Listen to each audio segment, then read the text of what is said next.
All right.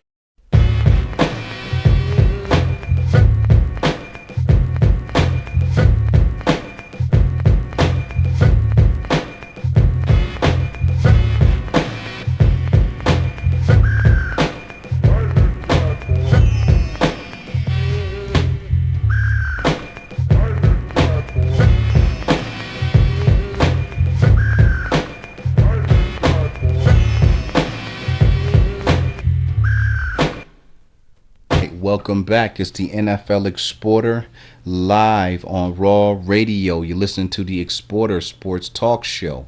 Let's go ahead and wrap up our final slate of NFL games. But before we do that, go ahead and give y'all the contact information. We definitely want to start getting that fan interaction. We want to get our listeners and our viewers to definitely participate and be a part of the show. I would love to hear feedback, get comments. If you have questions, you need fantasy football advice, you need advice on the way a football game is going to shake out, anything NFL football or fantasy football related, the NFL Exporter's got you covered right here on Raw Radio and the Exporter Sports Talk Show. So if you want to be a part of the show, the call-in number is 716-249-0552. Again, that telephone number is 716-249-0552. Call in. Let me know that you want to be on the Exporter Sports Talk Show, and we'll definitely be able to get you as part of that. You know, be able to go ahead and have your question or comment or whatever it is that you needed. We'll go ahead and make sure that that's part of the show. And then if you can't call in or you would prefer to send your questions via email, you can reach me at TESS. That's T like Tom, E Edward, SS like Sam, Scissors, TESS at rawradio, the number 1.com. So RAWRADIO 1, the number 1.com. So TESS at rawradio1.com. Just send your question. Let me know that you would like to have me answer your question or bring your comment as part of the show, and we'll definitely do that as well. For both of those, if you could just leave your name, the city and state that you're from, and if you'd like to leave your social network plug, you are more than welcome to do that as well. All right, let's go ahead and finish these ball games up. Next, we have the Cleveland Browns traveling to the Pittsburgh Steelers. This is going to be a bloodfest here. Black and blue division, hard hitting. Nothing's going to come easy here. Pittsburgh Steelers came up a game short of making the playoffs last year.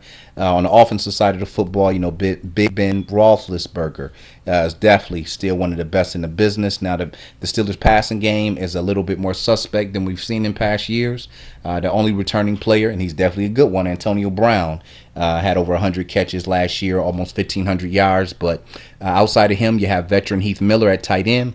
But it's the rest of the wide receivers for the Steelers that are going to have to step up and prove themselves. They're going to certainly be relying on second-year player Marcus Wheaton. The Steelers lost Emmanuel Sanders to Denver, and also Jericho Cotchery to the Carolina Panthers. So got to get that done. But the Steelers want to get back to running the football. You got Le'Veon Bell and LeGarrette Blount, two bruising running backs, and so that's certainly the recipe that the Steelers want to use to get back to their original identity. We know that the Steelers are definitely a run-first team if you look at their history. On the defensive side of the football, a lot of new faces. The only remaining players from the Steelers Super Bowl back in a couple years ago is Troy Polamalu, defensive back Ike Taylor, and linebacker Lawrence Timmons. And so the Steelers got, like I said, a lot of new faces. They're going to be dependent on Jarvis Jones. They picked him up last year from Georgia. And they also have a very good linebacker, rookie Ryan Shazier from Ohio State. Was very effective in the preseason. And so the Steelers got their work cut out for them. They definitely have what most consider the best defensive coordinator, at least one of them, in the game, in Dick LeBeau. He always has great schemes and makes life difficult on opposing quarterbacks, but not a lot of familiar names that we're used to there out in Pittsburgh. So we'll see if the players that they have on their roster right now can hold it down like we're used to seeing. For the Cleveland Browns, we know that their preseason was a bit of a circus with the whole Johnny Manziel, Brian Hoyer quarterback competition. Nonetheless, Hoyer ended up winning the job kind of by default because he really didn't do much to win it. Manziel just was not able to step up to the plate and take it. When you look at what Cleveland has in the passing game, as we mentioned, they're going to be without their top guy, Josh Gordon. So somebody's going to have to step up. You still have tight end Jordan Cameron, who's a very good player, had over 900 receiving yards last year. They did bring over Ben Tate from Houston. Not too high on him either. They got a rookie in Terrence West. I think he's the guy to look out for. But the Browns are another team with the kind of weak passing game, going to be looking to run the football a lot. On defense, though, I love what the Browns are bringing to the table. These guys, man, can get the job done. They had one of the better defenses on the low last year, but, man, these guys, man, really made it happen in the preseason. You got Big Phil Taylor at defensive tackle. Definitely got some good outside linebackers with Barkevius Mingo and Paul Kruger. Robertson, he's a beast at inside linebacker. They lost to Quell Jackson to free agency to Indianapolis Colts. The cornerbacks are locked down. You got Pro Bowler Joe Hayden. He has certainly established himself as a top 5 to 10 defensive back in the NFL. They drafted rookie Justin Gilbert from Oklahoma State. He's certainly looking good in the preseason. Then you got Dante Whitner, an enforcer, a very hard hitter coming over from San Francisco. Due to Cleveland's, though, lack of offense, we're going to roll with Pittsburgh in this one at home. Again, this is going to be a hard-hitting game. I know after the first week of the season, a lot of these guys got some major soaking to do. But we're going to roll with Pittsburgh at home. We're going to go 20-10. Next, we got Minnesota traveling out to St. Louis. This should be a good game here. St. Louis, the biggest news that came out of training camp for them, unfortunately, their starting quarterback, Sam Bradford, is lost for the entire season. So they're going to be relying on second-year running back Zach Stacy and those big maulers up front, Jake Long, rookie Greg Robinson, be dependent on those guys to open up some holes. Sean Hill is the backup. He's got his hands full. NFC West division as a whole is a beast. Not a lot of established receivers, really not any established receivers for the Rams, so don't know who's going to step up there. Obviously, they want their number 1 overall draft pick last year, Tavon Austin, to pay some dividends. He's a slot receiver, definitely one of the most electrifying players, especially in the open field, but he's got to get the football. Jared Cook is definitely a solid tight end. Defensive side of the football, this is definitely the Rams' strong suit. They boast possibly the best front four with rookie Aaron Donald from Pittsburgh. You have Michael Brockers from LSU. He's in his second year. Defensive end Robert Quinn is considered the best pass rusher in the NFL. And Chris Long has a high motor at the other defensive end. At linebacker, you have James Laurinaitis. And then you have Alec Ogletree, who's a beast. He's underrated, but if you watch a Rams game, you'll notice this guy flying all over the football field. Secondary is a big suspect. Janoris Jenkins is definitely the most solidified guy there. For the Minnesota Vikings, you already know all day Adrian Peterson is set to have another monster year. No stopping him. Matt Castle beat out rookie Teddy Bridgewater for the starting spot over there. Definitely got some nice pieces in Minnesota. Second-year player Cordell Patterson, he's expected to have a big year. Veteran Greg Jennings is still a very good receiver. And then you have tight end Kyle Rudolph, who lost some weight and is looking to get back into his 2012 form when he scored 9 touchdowns. On the defensive side of the football, the Vikings are trying to gel everything together. They certainly have some talent that just has to blossom. Second-year defensive tackle Sharif Floyd. He was a first-round pick last year. Chad Greenway is definitely one of the better outside linebackers. Very underrated guy there. Brian Robinson and Everson Griffin are bringing the pressure at defensive end. You also have rookie Anthony Barr from UCLA. Watch out for this kid. He's an outside linebacker.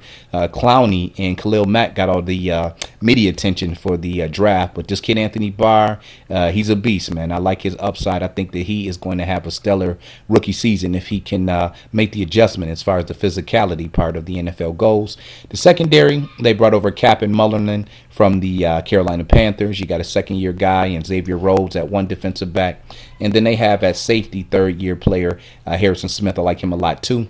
We're going to roll with Minnesota in this one, just more prepared. I think they're going to take the Rams a minute to get their situation together with that backup quarterback. We're going to go Minnesota on the road 24-14. Next, we have the San Francisco 49ers traveling to the Dallas Cowboys. This is a pretty intriguing matchup. Now, normally we'd be going with the 49ers without question, but on the defensive side of the football, they've certainly got some shortcomings and some obstacles that they've got to overcome.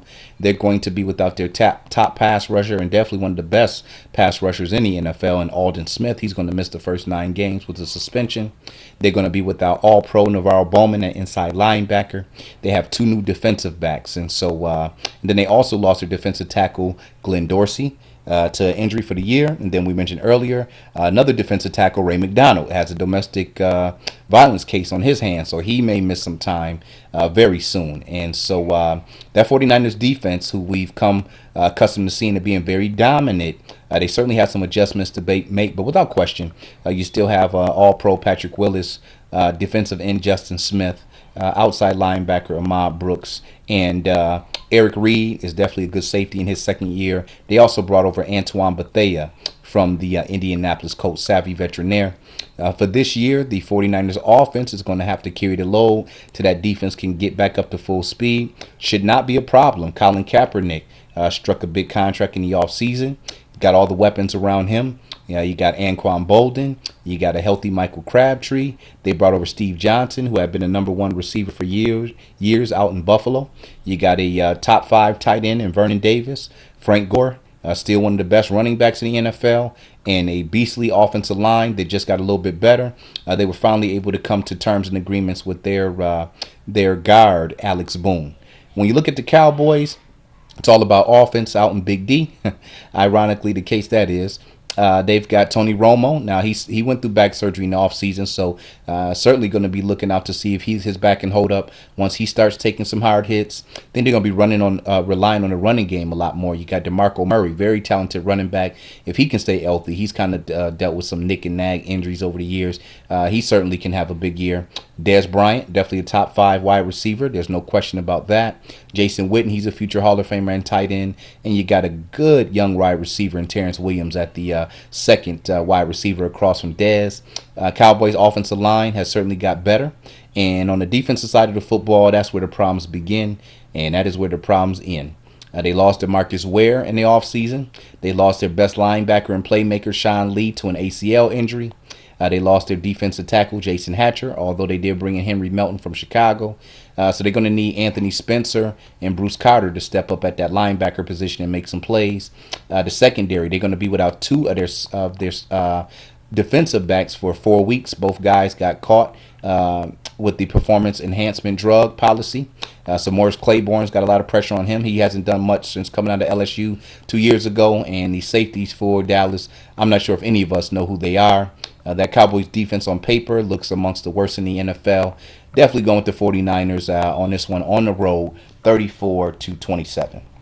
Next, we have the Carolina Panthers traveling to the Tampa Bay Buccaneers. This should definitely make for a good game there. Now, the Panthers won their division last year, 13-3.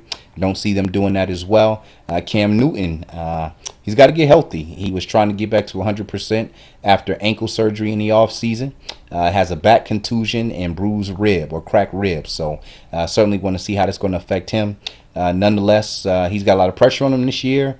His only returning player in the passing game from last year is tight end Greg Olsen, and he's a good one. He was our 6th rated tight end in our fantasy football rankings. The wide receivers, though, all brand new. Rookie Kelvin Benjamin from Florida State.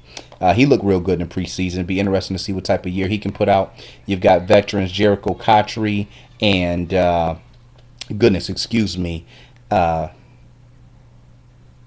Jason Avant from the Philadelphia Eagles. They also lost their top tackle, Jordan Gross. So we're going to see how that offensive line can hold up. Running backs, D'Angelo Williams, but I think Jonathan Stewart is the better back. He should get more carries. He's got to stay healthy. He's always on the injured reserve list.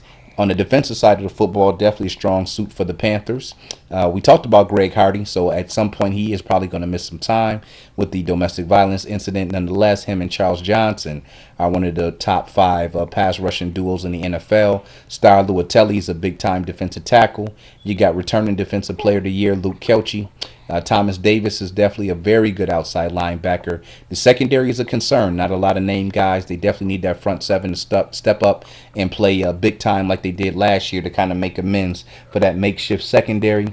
For the Tampa Bay Buccaneers, this is a team that I strongly feel if they can get get the chemistry and really bring everything together. This is a playoff team.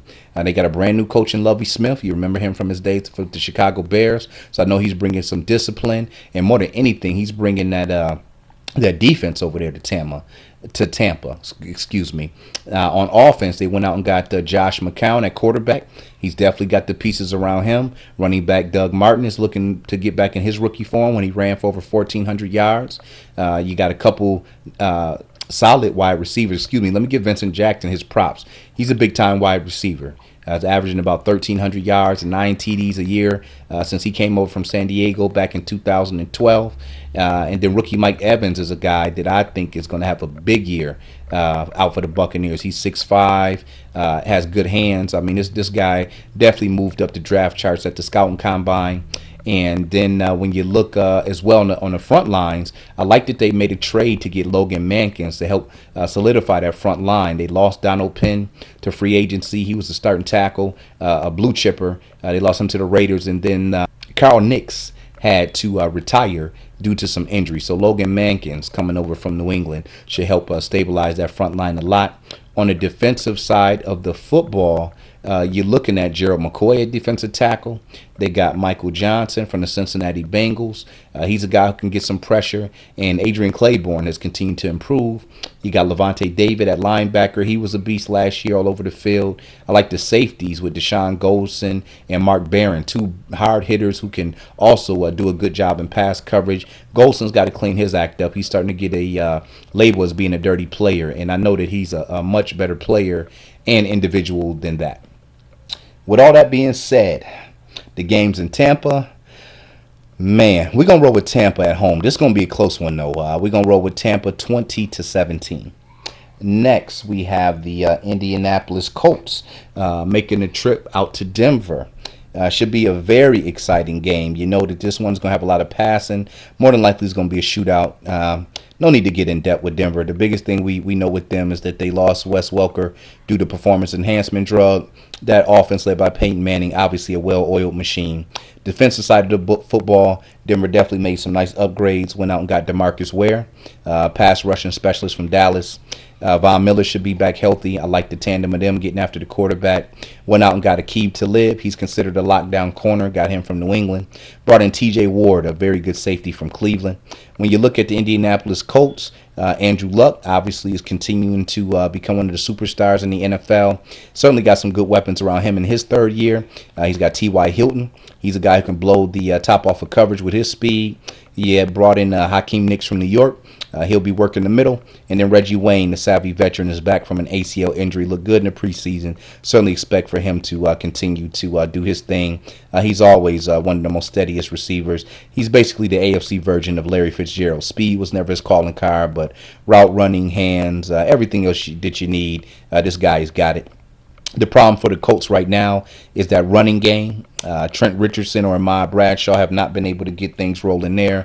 That offensive line has struggled to run block consistently. So I think Luck is going to do a lot of passing. He's got two good tight ends, Kobe Fleener, and he'll be welcoming back Dwayne Allen, who missed last year with an injury as well. When you look on the defensive side of the football, biggest loss for the Colts, they're going to be without their top pass rusher and defensive player, Robert Mathis, for the first 4 games. Another guy who got caught with the performance enhancement drug. I like them going out and picking up DeQuell Jackson from the Cleveland Browns.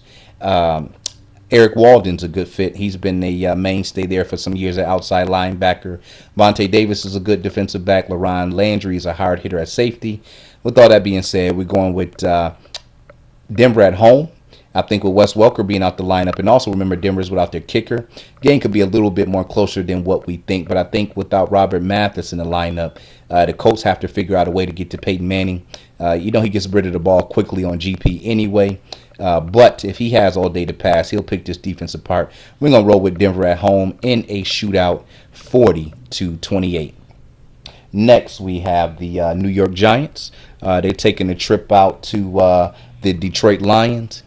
This Giants team is under a whole lot of scrutiny. Had a dismal last year. This year, they have a new offensive coordinator, pretty much new weapons in place on offense. Sure, you're returning Eli Manning and Victor Cruz. Ruben Randall was there last year as well. But outside of those guys, you got all new faces. Rashard Jennings is at running back. Andre Brown, he's a rookie at running back. Odell Beckham is a rookie at wide receiver. They've been trying to piece it together in the preseason, but just have not been able to do that. I certainly hope they can make some adjustments in the last week, because if they're going to bring the offensive prowess that they brought in the preseason, man, they're going to get blown out the stadium. Let's just put it that way. Eli Manning, he's got to play much better. Led the league in interceptions last year. He just doesn't look right. I'm not sure what it is. Maybe it's just all the new faces that he has. Defensive side of football for the Giants obviously still has some good players. Jason Pierre-Paul. We need him to get back to form. Health kind of had his play drop off, but I think that if he can be healthy, he should be able to get back to one of the better pass rushers in the NFL. We certainly hope so. But again, he's without Osi Umenyiora. He's without Justin Tuck, and so he's going to be the main guy the defense is focused on. John Beeson is a veteran at linebacker. I think the secondary is the Giants' strong suit, and so that certainly holds well. This is a passing league nowadays. You've got Antrell Roll at safety, and then you got some good defensive backs in Dominic Rodgers-Cromartie and Walter Thurman. Both of those guys played in the Super Bowl last year. Thurman with Seattle, Rodgers-Cromartie with Denver. And then you have a good safety. I mentioned Antrell Roll at safety. And so, man, the Giants are going to have to find a way to pull this thing together. On the offenses, for the Detroit Lions, big-time offense. Quarterback Matt Stafford and wide receiver Calvin Johnson continue to be the best 1-2 punch in the NFL. Wide receiver to quarterback, that Megatron's a beast. Stafford definitely puts the big numbers up. Just got to cut down on turnovers. Ton of weapons there. They brought over Golden Tate from Seattle. You got Reggie Bush. You have Joique Bell. Got 3 very good tight ends. Eric Ebron, Pettigrew, Joseph Fourier. So this is going to be one of the most explosive, high-scoring offenses in the NFL. Should be a lot of fun to watch. On the defensive side of the football, they get it done with the front 7. Nick Fairley and Ndamukong Suh can get after the quarterback. Ezekiel Ansai is in his second year. He's a good pass rusher. Stephen Tulloch is an underrated linebacker.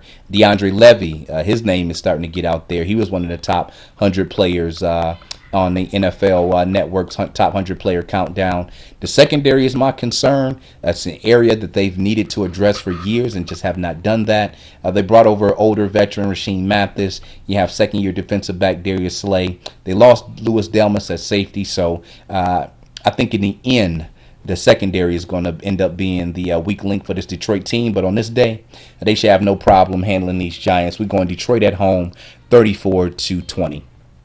Last but not least, we got the San Diego Chargers traveling out to the Arizona Cardinals. And we certainly have 2 very good teams here.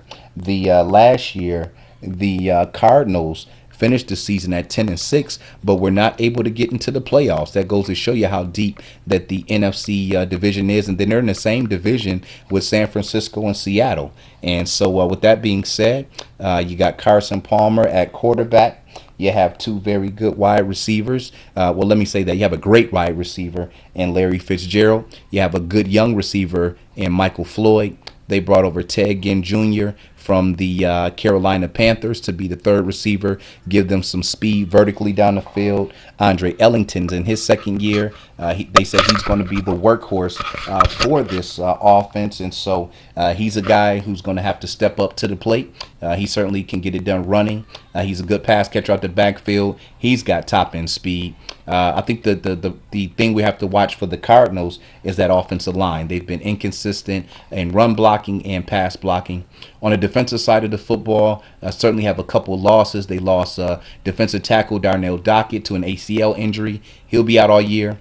Linebacker Darrell Washington, who's one of the best in the business, he's going to miss the entire year due to a suspension for off-the-field issues. So they've got their work cut out in that front 7. You still have Calais Campbell, still have Big Dan Williams, have some veterans in John Abraham and Shauna Hennessy who can get after the quarterback. The strong suit for the Cardinals is their secondary. You have Antonio Cromartie, who came over from the New York Jets. And you also have Patrick Peterson, who's certainly establishing himself as one of the premier defensive backs in the NFL. Got a big contract in the offseason. He's very happy. And then you had a honey badger, Tyrann Mathieu, who's in his second year. He's going to be moving over to safety. And so the Cardinals, man, they got a complete team, but I think that front seven, it may take a little time for them to gel on the defensive side of the football. As for the San Diego Chargers, had a very good year last year. Finished 11-5. Got knocked out in the divisional round against the Broncos. That's certainly nothing to be ashamed of. You bringing back Phillip Rivers. He's got all his weapons in place. You got second-year wide receiver Keenan Allen, who's certainly emerging as a top wide receiver in the NFL. You still have veteran Malcolm Floyd. Yeah, running back, you have Ryan Matthews. He was finally able to stay healthy last year, was very productive. They brought over the tough running Donald Brown from the Indianapolis Colts. You have the versatile Danny Woodhead, who can get it done, especially in the passing game. The Chargers have been able to solidify that front line with you still have veteran center Nick Hardwick, but going out last year and getting big DJ Fluker at tackle definitely paid dividends for them. And he's anchoring that front side there. Just a big beast, man. I really love what he can do. He ended up being the best tackle, even though he was the third one taken off the board last year. You still have Antonio Gates at tight end and the up-and-coming Ladarius Green. So all the weapons are in place. Certainly expect for San Diego's offense to move the ball quite effectively this year. On the defensive side of the football, a little underrated because not a lot of names that you know, but defensive tackle Corey Legent is definitely a very good player. You have Kendall Reyes, he's a good defensive tackle. Up front, they're hoping that Melvin Ingram can round in the form. Drafted him a couple years ago. He's been plagued by injuries. You also have Manti Te'o. Didn't have all the off-the-field distractions this past offseason. I really like that they went out and got defensive back Brandon Flowers from the Kansas City Chiefs. He should be playing real motivated this year. And then Eric Weddle was one of the top 100 players on NFL Network's top 100 players for 2014. So this Chargers team is complete. This should be a good game. This is the last game Monday night that is going to round out the first week of football. This is going to be a close one. But we're going to go with the Chargers. On the road, just think they have a better overall team. We like San Diego in this one, 31-27. All right, that wraps up our debut regular season edition of the Exporter Sports Talk Show. Once again, I'm your host, the NFL Exporter. Make sure to find me on Twitter at NFLExporter. Find Raw Radio at Raw Radio 1. Make sure to join us each and every Wednesday at 6 p.m.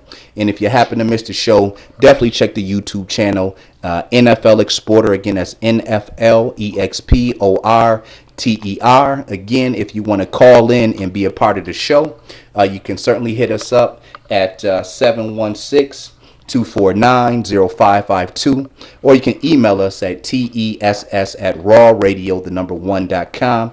Everybody enjoy the opening kickoff tomorrow night. We got Green Bay and Seattle. We got a full slate on Sunday, and then 2 Monday night football games to round out the first week of NFL action. It's been a pleasure as always. Go tell somebody. It's the NFL Exporter Raw Radio Exporter Sports Talk Show signing out. 1100.